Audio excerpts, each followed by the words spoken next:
우리 함께 하나님의 말씀 같이 봉독하도록 하겠습니다.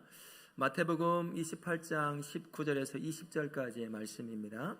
우리 서로를 향해서 이렇게 인사합니다. 예수님 때문에 항상 행복하세요 라고 인사하겠습니다.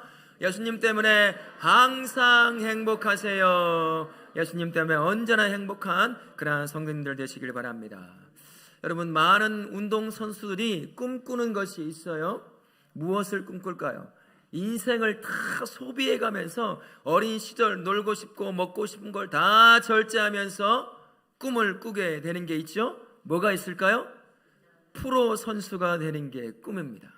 프로 선수가 돼서요, 돈도 많이 벌고 인기도 많이 얻는 것, 그것이 모든 운동선수가 꿈꾸며 시작하는 것입니다. 근데요, 이 꿈을 이루었어도 아주 빠른 시간에 도중에 포기하는 사람, 내려놓는 일들이 적지 않게 많이 발견하더라고요. 적지 않은 것이 아니라 정말 많습니다. 수많은 사람 중에 프로가 되는 사람은 정말 몇 프로밖에 안 되거든요. 그렇게 올라갔던, 꿈을 이뤘던 그 삶을 포기해야 되는 때가 있어요. 여러 가지 이유가 있겠지만 그 중에 하나가, 가장 큰 이유가 운동을 하다가 부상을 당하는 일이에요. 심각한 부상을 당해서 더 이상 뛸 수 없는 상태가 되면 자기가 하고 싶어도 못해요. 그래서 도중에 그 꿈을 이루었음에도 포기하는 일이 발생하게 된다라는 겁니다. 그러나 그 정도까지는 당치지 않아도 상처를 입으면, 부상을 당하면 어떻게 해야 되죠? 수술도 받아야 되고, 그리고 긴 시간, 재활이라고 하는 긴 시간을 견뎌내야 합니다. 근데 이게요, 정말 힘들다고 하더라고요. 운동선수에게 정말 힘든 시간이래요. 짧게는 일주일일 수도 있겠지만 한 달, 6개월, 1년이 되도록 이 재활의 시간을 거쳐야 하는 그러한 부상도 있기 때문이죠. 이 시간이 너무 힘든 거예요. 그러다가 이것을 견뎌내지 못하고 그냥 중도에 포기하는 사람, 프로의 생활을 내려놓는 사람이 또 많다라고 하더라고요. 어쨌거나 이 재활의 시간을 견뎌냈어요. 어떻게 해서 견뎌냈지만 이제 현장에 다시 이제 프로의 자리에 탁 들어갔어요. 뛰죠. 다치기 전에 기량을 제대로 발휘할 수 있을까요? 대부분의 모든 사람들 거의 처음 했던 그러한 능력을 발휘하지 못해요. 그러면 사람들이 뭐라고 말하냐면, 저 사람 다 끝났다. 심리적 압박을 받기 시작하는 거죠. 스스로도 심리적 압박 때문에 내가 더 이상 못하겠구나, 그러면서 뛰고 싶어도, 한 걸음 더 떠고 싶어도 뛰지 못하는 상태가 되는 거예요. 그러면 몸도 신체적으로도 감정적으로도 생각적으로도 영혼으로도 그렇고 이제 더 이상 내가 못하겠구나라고 하면서 그 꿈꾸며왔던 프로의 그 생활을 내려놓게 되는 경우가 참 많이 있다고 합니다. 부상이 한 사람의 인생을 산산조각 낸 거예요. 꿈을 산산조각 내버린 거라고 마찬가지라고 할 수가 있는 거죠. 그런데 부상이 한 사람의 꿈을 산산조각 낸 것과는 비교도 할 수 없는 놀라운 일이 일어나게 되었습니다. 인류 역사에 말이에요, 일어나게 된 거예요. 있어서는 안 될 비극적인 사건이 인류에 일어나기 시작했습니다.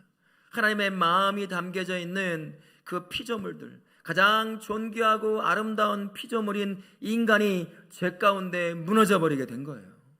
하나님께서 창조하신 놀라운 창조물들을 하나님의 마음을 품고 섬기고 돕고 가꾸고 개발해서 더 멋진 피조색으로 만들려고 그렇게 하나님께서 그를 세우셨는데, 그가 교만함 가운데 죄로 인해 무너져 버린 거죠. 완전히 무너져 버렸습니다. 그래서 이것은 마치 하나님의 창조물을 향한 선하신 계획과 뜻이, 그것도 또한 똑같이 산산조각 난 것 같은 그러한 사건이라고 할 수가 있습니다. 더 이상 하나님의 선하신 계획과 뜻이 이 창조물 안에 있지 못할 것 같은 거예요. 그런 사건이 벌어지게 된 거죠. 그러나 우리 하나님은 어떤 분이시죠? 그것 때문에 자신의 피조물을 향한 그 마음을 쉽게 꺾는 분이 아니십니다. 하나님께서요, 이 산산조각 난 것 같은 하나님의 놀라운 계획을 독특한 방법으로 다시 회복시키시는 걸 볼 수 있어요. 우리 하나님이 어떻게 하시는 줄 아십니까? 우리 같으면 어떻게 하겠어요? 내가 멋지게 만들어놓은 그 창조물이 죄가 들어가서 무너짐으로 내가 만든 피조세계를 온통 죄덩어리로 만들어버렸어요. 우리 같으면 어떻게 하겠습니까? 내 이놈! 징계를 내릴 거예요. 막 너 다음 내일 죽을 거야. 막 저주를 하든지 뭔가 했을 겁니다. 하지만 우리 하나님은 그렇게 하지 않으셨어요. 우리 하나님은요, 징계를 내리기 전에 아담을 찾아 나섰습니다. 아담을 찾아 나서시는 방법을 선택하신 거예요. 그래서 아담아 내가 지금 어디 있느냐 알면서도 아담을 찾아 나선, 그 아담의 죄로 말미암아 인류 전체에 온 우주에 죄가 퍼졌음에도 불구하고 징계라는 방법으로 아담을 치신 것이 아니라 알면서도 그 애절한 마음을 가지고 아담을 찾아 나선 거예요. 아담아 내가 어디 있느냐. 이게 바로 하나님의 방법입니다. 하나님의 방법이에요. 왜 하나님께서 애타게 죄 가운데 무너져버린 아담을 찾아 나서셨을까요? 단 한 가지 이유가 있습니다. 그것이 창세기 3장 15절 말씀에서 우리에게 말씀해 주고 있어요. 우리 같이 한번 읽어볼까요? 내가 너로 여자와 원수가 되게 하고 원수가 되게 하리니 여자의 후손은 내 머리를 상하게 할 것이요 너는 그의 발꿈치를 상하게 할 것이니라 하시고, 이게 무슨 말이냐면요, 아담아 내가 너를 대신해서 나의 독생자인 예수를 네가 죄로 망가뜨린 이 세상에 보내서 너와 너의 후손이 겪게 될 이 죄의 모든 문제에서 너를 대신하여, 인류를 대신하여 내 아들 예수가 모든 것을 깨끗이 치료할 것이다 하는 그러한 의미가 담겨져 있는 겁니다.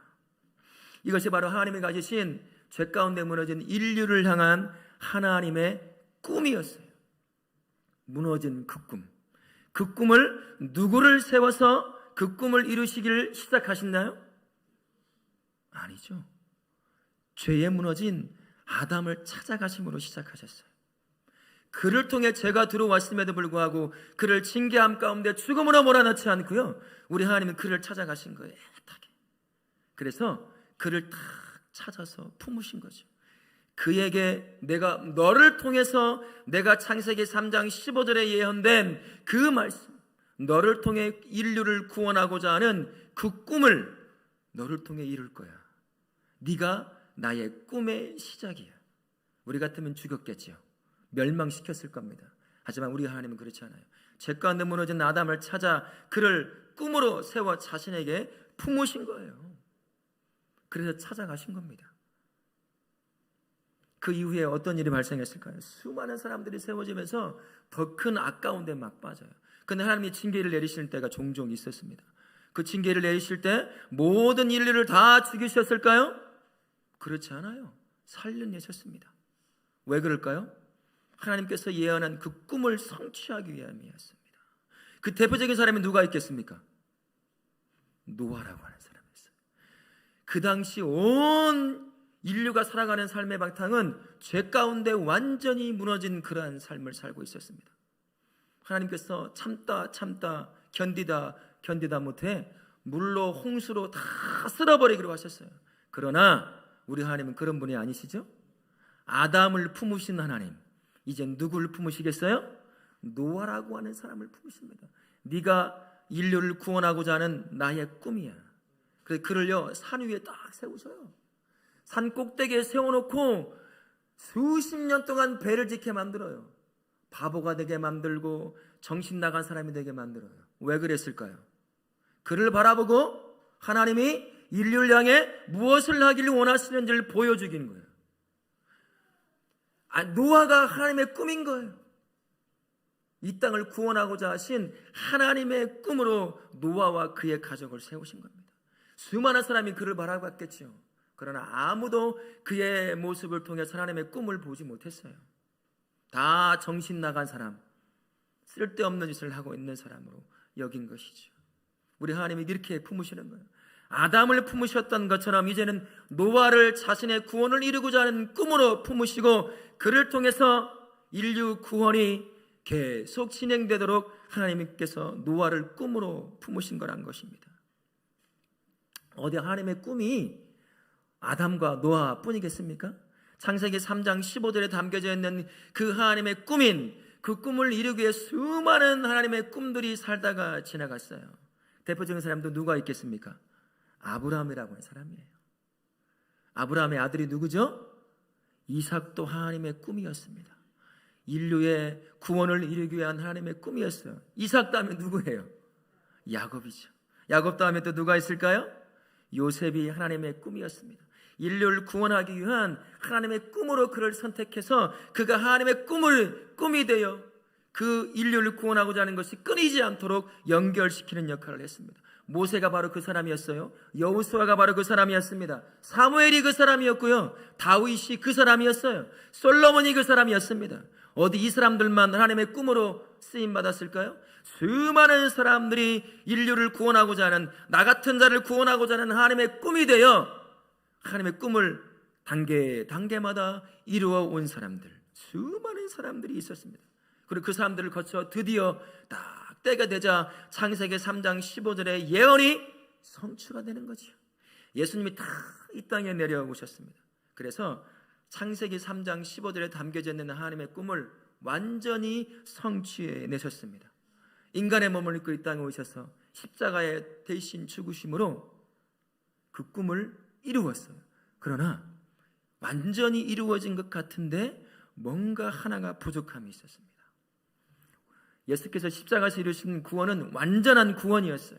그러나 한 가지가 부족한 것이 있었습니다. 예수님이 부족해서가 아니에요. 그 구원이 온 인류에 선포가 되지 못한 거예요.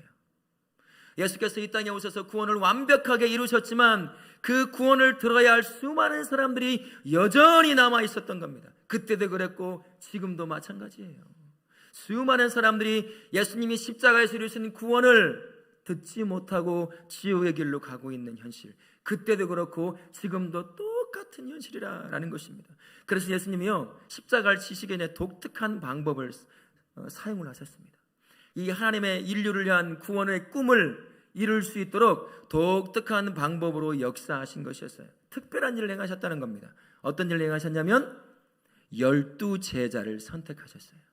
그리고 그들과 몇 년 동안 함께 하셨을까요? 대충 3년 동안 함께하며 밥도 먹고 같이 가르치기도 하고 기적을 보게 하기도 하고 그들을 파송해서 하나님의 이름으로, 예수님의 이름으로 귀신들을 쫓아내고 구원의 역사를 선포하는 그 일들을 직접 해보게도 하는 그런 3년의 기간 동안에 훈련을 시키셨어요. 왜 훈련을 시키셨을까요?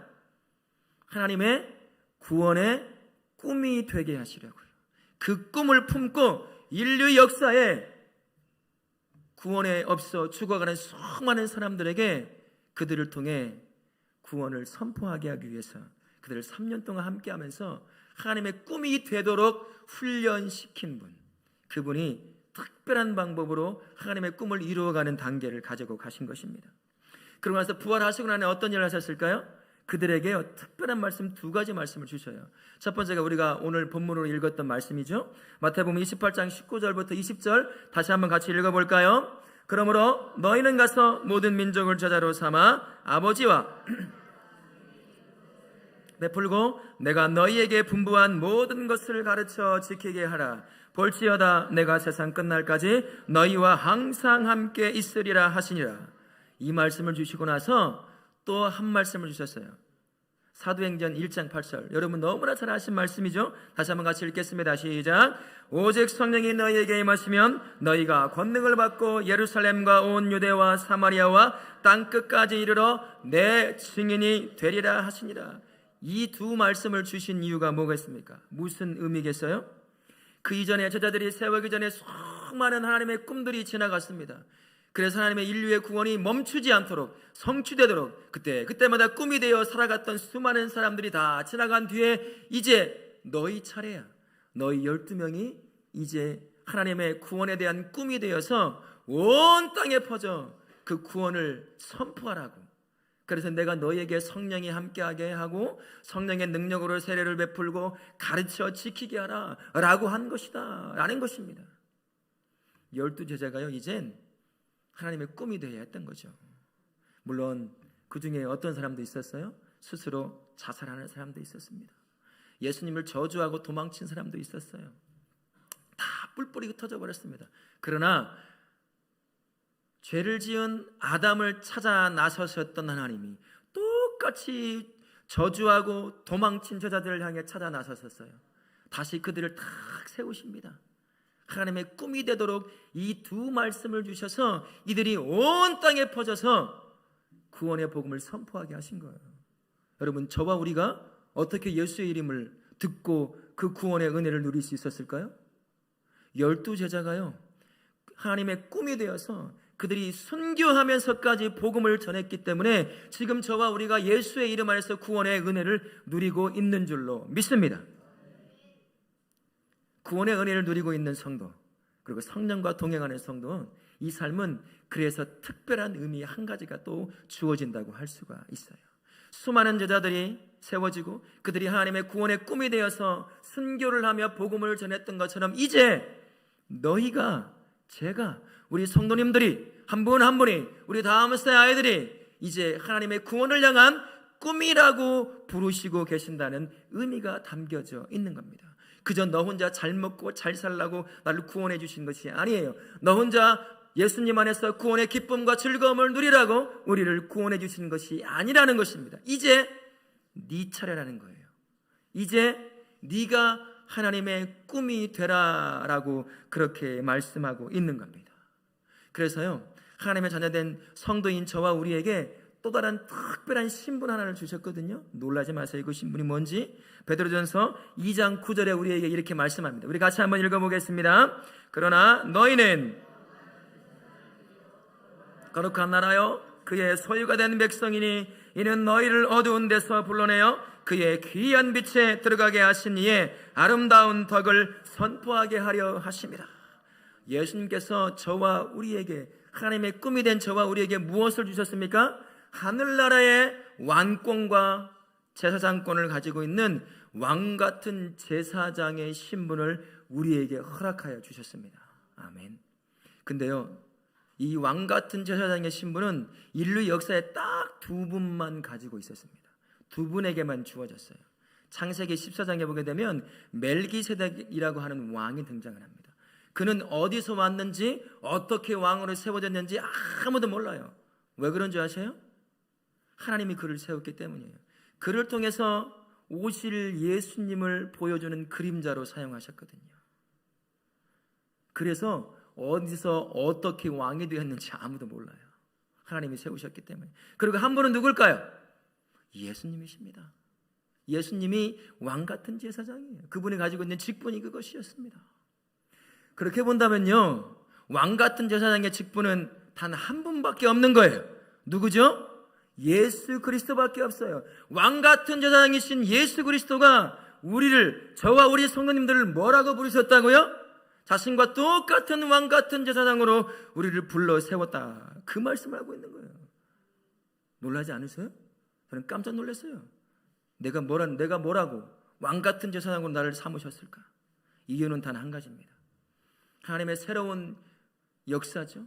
새로운 창조의 역사라고 할 수 있을 그 구원의 역사를 이룰, 그 역사에 동참할 동역자로 세우기 위해서 우리에게 아들됨의 권세도 벅찬데 거기에 왕같은 제사장의 신분까지도 우리에게 허락해 주신 거예요. 그래서요, 수많은 하나님의 꿈이 되어 복음을 전했던 그 사람들처럼 우리도 똑같이 내가 세워져 있는 그 삶의 자리에서 복음을 전하는 왕같은 제사장의 직분을 감당하게 하시려고 우리를 부르신 것입니다. 우리 사랑하는 성도 여러분, 그리고 여기 다음 세대 아이들이 있습니다. 한번 보세요. 우리 아이들 고개 돌려서 한번 보세요. 누가 있는지. 제발 좀 다음 세대 아이들에게 관심 좀 가지셔요. 누가 있는지. 여러분, 우리 모두가 다 왕같은 제사장이에요. 구원을 완성할 하나님의 꿈으로 우리가 부름받은 줄로 믿습니다. 하나님의 꿈이 되어서요, 세워진 그 자리에서 우리가 바로 왕같은 제사장의 그 권능을 가지고요, 복음을 전하는 자, 그게 바로 우리 성도님들이고 우리 다음 세대 아이들이라고 할 수가 있습니다. 우리를 하나님 자신의 꿈으로 부르신 하나님께서 이렇게 말씀하십니다. 로마서 15장 16절에 이렇게 말씀하세요. 우리 같이 한번 읽어볼까요? 시작. 이 은혜는 곧 나로 일꾼이 되어 하나님의 복음의 제사장 직분을 하게 하사 이방인을 제물로 드리는 것이 성령 안에서 거룩하게 되어 받으실 만하게 하려 하심이라. 우리를요 왕같은 제사장, 복음의 제사장 직분을 우리에게 주셨다는 거예요. 우리를 통해서 예수님을 알지 못하는 수많은 사람들이 예수 앞에 마치 제물을 드리듯 그렇게 드려질 수 있게 만드는 그러한 자로 우리를 세우셨다라고 말씀을 하십니다. 우리 모두가 다요 왕같은 복음의 제사장 직분을 가진 자라는 것 기억하시며 사실 수 있기를 바랍니다. 여러분 기억하시죠? 우리 모두는 증인입니다. 우리 모두는 증인이에요. 예수님이 없는 사람들에게 예수님을 증거함으로 말미암아 증거할 수 있는 왕같은 복음의 제사장으로 부름받은 사람, 다른 말로 하면 증인이 될 수도 있겠지요. 하나님의 구원에 대한 꿈이 되어서요 복음의 왕같은 제사장 그 직을 충실히 감당하도록 우리를 부르신 줄로 믿습니다. 하나님께서 우리를 세우신 그 자리, 바로 그 자리가 복음의 제사장 그 직분을 감당해야 될 가장 소중한 자리라는 거예요. 여기 보니까 주부들이 참 많아요. 여러분은 가정이 바로 복음의 제사장 직분을 감당해야 할 곳이에요. 여전히 예수 앞에 돌아오지 못한 가족들 참 많죠. 왜 주부로 세우셨을까요? 그곳에서 복음의 제사장, 왕같은 복음의 제사장 직분을 감당하라는 거예요. 믿으십니까? 하나님의 꿈이에요. 그게 직장인이시죠? 직장에 바로 왜 나로 하여금 그 직장에 세우셨을까요? 그곳이 바로 하나님의 꿈인, 복음을 향한 하나님의 꿈인 내가 그곳에서 복음을 전하여 수많은 사람들로 하여금 예수 앞에 돌아가게 만들려고 우리를 그곳에 세우신 겁니다. 우리 다음 슬라이드들이 있습니다. 예꼬마을부터 해서 청년 여호수아까지 모두가 다 학교, 학원, 친구의 관계 또는 직장 모두 그 자리에 세우신 것은 하나님의 구원을 향한 꿈이 되어서 그곳에서 복음을 전함으로 말미암아 수많은 사람들을 주 앞에 돌아오게 만들려고 바로 그곳에 세우신 거예요. 우리 다음 슬라이드를 잘 들어보세요. 여러분들이 공부해야 될 이유가 뭘까요? 여러분들이 주어진 달란트를 잘 개발해야 될 이유가 뭘까요? 여러분들이 꿈을 갖고 비전을 갖고 인생을 준비해야 될 이유가 뭘까요?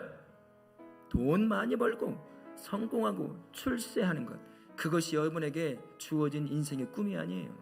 하나님의 꿈이 되게 하시려고 여러분들에게 비전을 주십니다. 여러분들에게 재능을 주시고요, 여러분들에게 달란트를 주신 거예요. 그것을 잘 개발해서 내가 너를 쓰게 될 그 자리에 딱 세워서요, 그를 통해 복음이 바로 그곳에 선포되게 하시려고, 그렇게 쓰시려고 우리 다음 세대를 세우신 거예요. 우리 부모 세대가 이게 많습니다.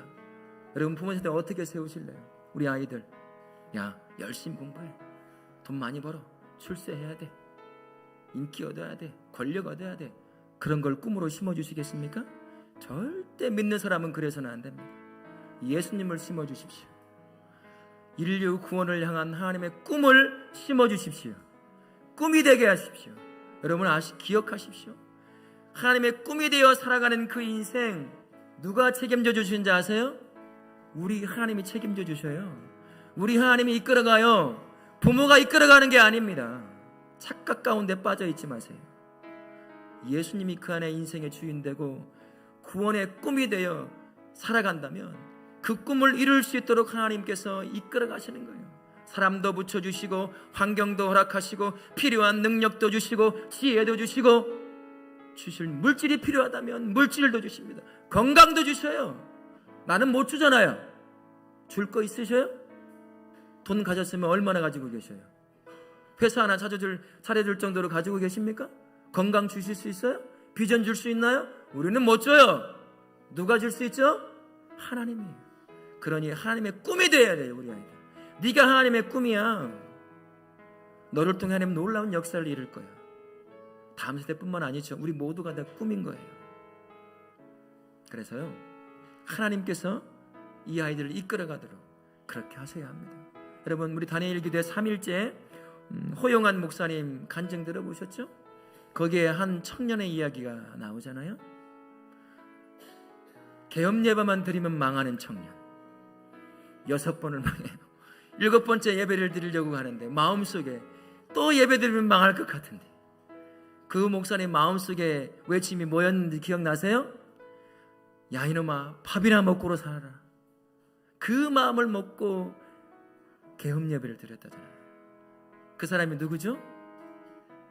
배민 앱을 만든 김봉진 의장이었어요. 남들이 보기에는 아무것도 아니에요. 그러나 그에게는 하나님의 꿈이 있었죠. 이것을 통해서 놀라운 역사를 감당할 꿈이 있었습니다. 남들은 예배만 드리면 망하는, 그래서 더 이상 예배를 목사님조차도 절제하고 싶은 마음이 있었던 사람이었지만, 그러나 하나님은 그를 통해서 놀라운 역사를 이루셨어요. 그가 복음의 통로로 사용되는 걸 볼 수 있습니다. 우리 아이들이 그런 아이들이 돼야 돼요. 우리 아이들 안에 하나님의 꿈이 돼야 합니다. 꿈이 되면 하나님이 알아서 하셔요. 끌어갑니다. 사람 붙여주고 환경 붙여주고 능력 주고 모든 걸 다 알아서 하신다는 거예요. 내가 꿈이 돼야 할 뿐만 아니라 우리 아이들도 하나님의 꿈이 돼야 될 줄로 믿습니다. 그러니요, 하나님의 꿈이 되는 우리 모든 성도님들과 우리 다음 세대 여러분, 구원에 대한 하나님의 꿈을 품으시길 바랍니다. 그 꿈이 나라는 사실을 기억하며 사실 수 있길 바랍니다. 법정에 서 있는 증인처럼 내가 만난 예수님, 그리고 매일같이 매 순간 동행하는 그 예수님을 법정에 서서 증언하는 증인처럼 하나도 빠짐없이 나의 삶을 다해서 증언할 수 있는 성도님 되실 수 있기를 바랍니다. 왕같은 복음의 제사장이 되어서요, 세워진 그 자리가 어디건 간에 바로 그 자리에서 예수 그리스도를 증거함으로 말미암아 나 때문에 그 누군가가 예수 앞에 돌아와 그 구원의 은혜와 기쁨을 누리는 자로 세워지게 만드는 하나님의 꿈으로 세워지며 사실 수 있기를 예수님의 이름으로 축원합니다. 아멘.